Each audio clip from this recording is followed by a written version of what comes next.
శ్రీమాత్రే నమః, శ్రీ గురుభ్యో నమః. తదుపరి సింహరాశి. సింహరాశి వారికి సంబంధించి 12వ స్థానంలో గురుగ్రహ సంచారం, చంద్రగ్రహ సంచారాలు చేయడం వలన వీరికి కొన్ని రకాలైనటువంటి చిన్న చిన్న ఖర్చులతో కూడినటువంటి ఇబ్బందులు రావచ్చు. ముఖ్యంగా చూసుకుంటే ఏదైనా గృహ నిర్మాణానికి సంబంధించి వీరికి డబ్బు వెచ్చించాల్సి రావచ్చు, లేదా భూమి కొనడం, భూమికి సంబంధించి కూడా ఏవైనా కాస్త డబ్బుని ఖర్చు పెట్టాల్సిన అవసరం రావచ్చు. అలాగే విపరీతంగా ఏదైనా ఒక పంచభూతాలలో ఒక దానిపైన డబ్బులు బాగా ఖర్చు పెడతారు. ఎగ్జాంపుల్ చెప్పాలి అని అంటే వాటర్ ట్యాంకర్స్తోని వాటర్ తెప్పించుకోవడం ఒక ఖర్చు. అలా భూమిని కొని భూమి మీద ఇంకా ఇన్వెస్ట్ చేయడం, ఎల్ఆర్ఎస్ లాంటివి కట్టడం, దానిపైన ఇంకేమైనా పర్మిషన్స్ కట్టడం, బీఆర్ఎస్ లాంటివి కట్టడం, నో అబ్జెక్షన్ సర్టిఫికెట్స్ తీసుకురావడం, అదొక ఖర్చు. అంటే ఈ 5 ఎలిమెంట్స్లో ఏదో ఒక దానిపైన ఎక్కువగా డబ్బు ఖర్చు పెడుతూ ఉంటారు.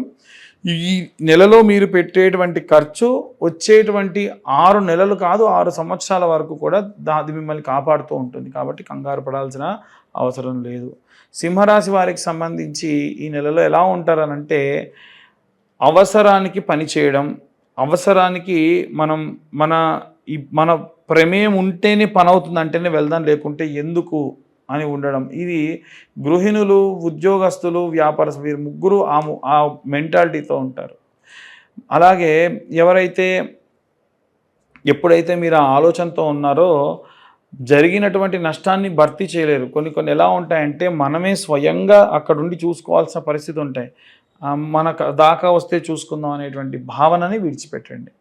అలాగే ఎవరైతే ఉద్యోగస్తులు, వ్యాపారస్తులు, సినీ రాజకీయ రంగాల వారు ఉంటారో వీరు కూడా పదే ఒక పని గురించి, ఒక విషయం గురించి బాగా వెతకడము, బాగా తరచూ దాని గురించి తెలుసుకోవడం లాంటివి చేస్తూ ఉంటారు. అంత కంగారు పడాల్సినటువంటి అవసరం లేదు. జరగాల్సినటువంటి పనులు జరగాల్సిన సమయానికి అవుతాయి. మన పనులు విడిచిపెట్టి మరి వాటి గురించి ఆలోచించడం అంత శ్రేయస్కరమేమి కాదు. అలాగే వివాహం కోసం ఎదురు చూస్తున్న వాళ్ళు ఎవరైతే ఉన్నారో ఈ నెలలో కాస్త మిశ్రమ ఫలితాలు గోచరిస్తాయి. అనవసరమైనటువంటి ఆందోళనకు చెందకండి. ఖచ్చితంగా కళ్యాణం వచ్చినా కక్కొచ్చినా ఆగదు. ముందు వచ్చేటువంటి మంచి శుభమాసములలో వివాహం ఖచ్చితంగా జరుగుతుంది. వివాహానికి సంబంధించి ఈ రాశి వారికి అంత దోషం ఏమీ లేదు. ఎందుకంటే చంద్రుడు కర్కాటకానికి చంద్రుడు, సింహానికి సూర్యుడు కాబట్టి గురువు అంత వీరికి నీచంలో ఉన్న అంత చెడు ఫలితాలు ఏమీ ఇవ్వడు. శుక్రుడు కూడా అంతే. వీరిరువురిని కూడా కాస్త ప్రైజ్ చేస్తూ ఉంటారు వాళ్ళు. కాబట్టి మంచిగానే ఉంటుంది, కంగారు పడాల్సినటువంటి అవసరం లేదు. అలాగే ఈ రాశి వారికి సంబంధించి ఏదైనా సరే పదవి నుంచి ఇంకొక దాంట్లోకి మార్చడం, అంటే ఉదాహరణకు ఉద్యోగస్తుల్లో ఒక టీమ్ లీడింగ్ పొజిషన్లో ఉన్నవాడిని ఇంకో టీంకి చేంజ్ చేయడం కానీ, ఇంకొక చోటికి పంపించడం కానీ, గవర్నమెంట్ ఉద్యోగస్తుల్లో ఉంటే వాళ్ళ డిపార్ట్మెంట్ కాకుండా వేరే డిపార్ట్మెంట్కి పంపించడం కానీ ఇలాంటివి చేసేటువంటి అవకాశం ఉంది.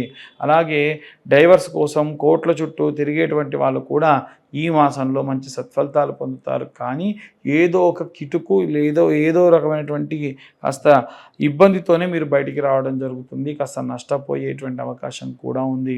అలాగే ఈ రాశి వారికి సంబంధించి చేతి వృత్తులు, కుల వృత్తులు, రైతులు ఎవరైతే ఉన్నారో నిత్యం మీ గ్రామదేవతను ఆరాధన చేయండి.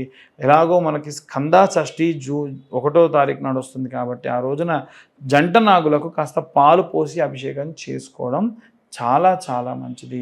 అలాగే ఈ యొక్క రాశి వారందరూ ఎలాంటి దీపారాధన చేయాలి అని అడిగితే విప్ప పువ్వు, విప్ప నూనెతోని వచ్చినటువంటి నూనె, అలాగే సంపెంగ నూనె, అలాగే నువ్వుల నూనె, అలాగే ఆవు నెయ్యి, ఈ పదార్థాలన్నీ కలుపుకొని నిత్యం ఇంత చిన్న దీపంలో అయినా సరే దీపారాధన చేయండి. దానివలన మంచి సత్ఫలితాలు పొందుతారు. ఇంకా ఎలాంటి రెమెడీస్ తెలుసుకోవాలనే విషయాన్ని ఇప్పుడు మనం తెలుసుకుందాం. మనం ఇప్పటి వరకు కూడా విద్యార్థులకి, అలాగే గృహిణులకి, అలాగే ఈ ఉద్యోగస్తులకి, వ్యాపారస్తులకు సంబంధించి ఎలా ఉండబోతుందనే విషయాన్ని తెలుసుకుందాం. ముఖ్యంగా జూన్ నెల మనకి ఎంతో విశేషమైనటువంటిది.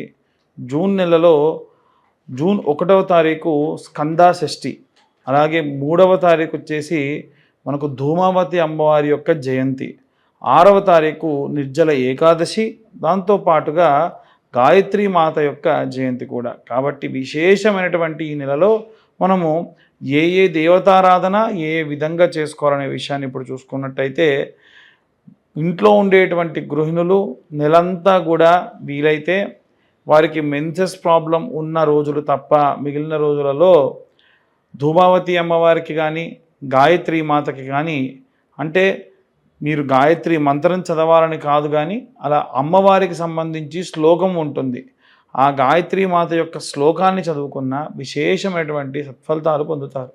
అలాగే ఈ రాశిలో ఉన్నటువంటి వారనే కాకుండా ద్వాదశ రాశుల వారు కూడా ఇంట్లో ఒకరికి ఇబ్బంది ఉంటే మిగిలిన వారికి కూడా ఇబ్బందే. కనుక మనం చూసుకున్నట్టయితే ఈ ద్వాదశ రాశులలో కూడా అర్ధాష్టమ శనిదోష ప్రభావం వలన మిథున రాశి వారు, అష్టమ శనిదోషం వలన తులారాశి వారు, అలాగే ఏలిన నాటి శని ప్రభావం వలన ఉన్నటువంటి మకర కుంభ మీన ఇప్పుడు వచ్చేటువంటి రోజులలో మేషరాశి వారికి ఇబ్బంది ఉంది. అంటే ఉన్న 12 రాశులలో 6 రాశుల వారికి కూడా ఈ యొక్క శనిగ్రహం వలన వచ్చేటువంటి కాస్త ఇబ్బందులు ఉన్నాయి. కనుక వచ్చేటువంటి ప్రతి ఒక్క శనికి సంబంధించిన రోజుని కూడా పురస్కరించుకొని విశేషమైనటువంటి పూజా జాగ్రత్తలు చేసుకోవడం మంచిది. ఈ నెల ప్రారంభానికంటే ముందే మనకు అమావాస్య అంటే వైశాఖ అమావాస్య నాడు విశేషంగా శని జయంతి ఉంది. ఆ రోజున తిల తైల అభిషేకములు కూడా ఆచరించడం ఎంతో ఎంతో శ్రేష్టము. అలాగే వీరందరూ కూడా గృహిణులైతే గాయత్రి మాతకి, అలాగే విద్యార్థి దశలో ఉన్నటువంటి వారు మేధా దక్షిణామూర్తి స్తోత్రాన్ని చదవడము, అలాగే ఎవరైతే ఉద్యోగస్తులు ఉన్నారో విశేషంగా ఉద్యోగస్తులు స్వామివారికి వెంకటేశ్వర స్వామి వారికి సంబంధించి ఆరాధన చేయడం మంచిది. వ్యాపారస్తులందరూ కూడా మహాలక్ష్మి, మహాకాళి, మహాసరస్వతి అమ్మవార్లను ఈ నెలంతా కూడా అర్చించడం, పూజించడం విశేష సత్ఫలితాలు పొందుతారు. అలాగే మనకి ఎవరైతే సినిమా రాజకీయ రంగాల్లో ఉన్నటువంటి వారు ఉంటారో వీలైనంత వరకు కూడా డైమండ్ రింగ్ని ధరించడం ఈ నెలలో వారికి విశేషమైన సత్ఫలితాలు పొందే అవకాశం కనిపిస్తుంది. అలాగే ఎవరైతే ఈ యొక్క రైతులు, చేతి వృత్తులు, కుల వృత్తులు చేసేటువంటి వారు ఎవరైతే ఉన్నారో వారు విశేష సత్ఫలితాలు పొందవచ్చు. భూమిని నమ్ముకొని పూజ చేస్తున్నారు కాబట్టి స్కందాషష్ఠి అంటే జూన్ 1వ తారీఖు నాడు వీలైతే కాస్త కందులు తీసుకొని మీ యొక్క భూమి సాగు జరుగుతున్న పొలం 4 మూలలా కూడా కందులు వేయడం వల్ల విశేష సత్ఫలితాలు పొందే అవకాశం ఉంది. అలాగే ఎవరైతే చేతి వృత్తులు, కులవృత్తులు చేస్తూ ఉంటారో వారి కులదేవతారాధన మరువకుండా మానకుండా పూజాధికతులు ఆచరించడం మంచిది. అలాగే ఎవరైతే విదేశాలకు ప్రయాణం అవుతూ ఉన్నారో ఆ విదేశాలకు వెళ్ళేటువంటి వాళ్ళు ప్రసన్న మహాకాళి దేవాలయంలో కుంకుమార్చన గావించి ఆ కుంకుమ వారితో అందుకొని వెళ్ళడం విశేష సత్ఫలితాలు పొందే అవకాశం ఉంది.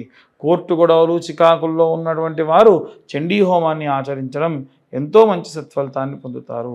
అలాగే ఎవరైతే ఈ యొక్క వేరే రాష్ట్రానికి లేదా వేరే ప్రాంతానికి వెళ్ళిపోయి అక్కడ స్థిర నివాసం ఏర్పరచుకోవాలి అనుకుంటూ ఉన్నారో వారు కూడా ఆరోగ్యానికి సంబంధించి అశ్రద్ధ చేయకుండా ప్రయాణాలు కావించడం మంచిది. పిల్లలు దగ్గర లేకుండా వృద్ధాప్యంలో ఉన్నటువంటి వారు కూడా వీలైనంత వరకు నిత్యము కాలభైరవాష్టకాన్ని చదవడం మంచి సత్ఫలితాలు పొందేటువంటి అవకాశం ఉంది. ఇవన్నీ కూడా గోచార రీత్యా చెప్పేటువంటి విషయములు మాత్రమే. పూర్తిగా మీ జాతకం విశ్లేషణతో మీకు తెలుసుకోవాలి అనుకుంటే మీ పేరు, date of birth, time, place కింద ఉన్న నెంబర్కి వాట్సాప్ చేయండి. పూర్తిగా జాతకం విశ్లేషణతో మీరు తెలుసుకోవచ్చు. ఇవన్నీ కూడా గోచార రీత్యా చెప్పేటువంటి విషయములు మాత్రమే. మాకు డేట్ ఆఫ్ బర్త్ టైం తెలియదండి అనుకున్న వారు నిర్మోహమాటంగా గోచార రీత్యా మేము చెప్పే రెమెడీస్ పాటిస్తే సరిపోతుంది. ఎవరైనా మీ డేట్ ఆఫ్ బర్త్ టైం తెలియకుండా చెబుతామని ప్రయత్నించినా నమ్మకండి, అది కరెక్ట్ కాదు.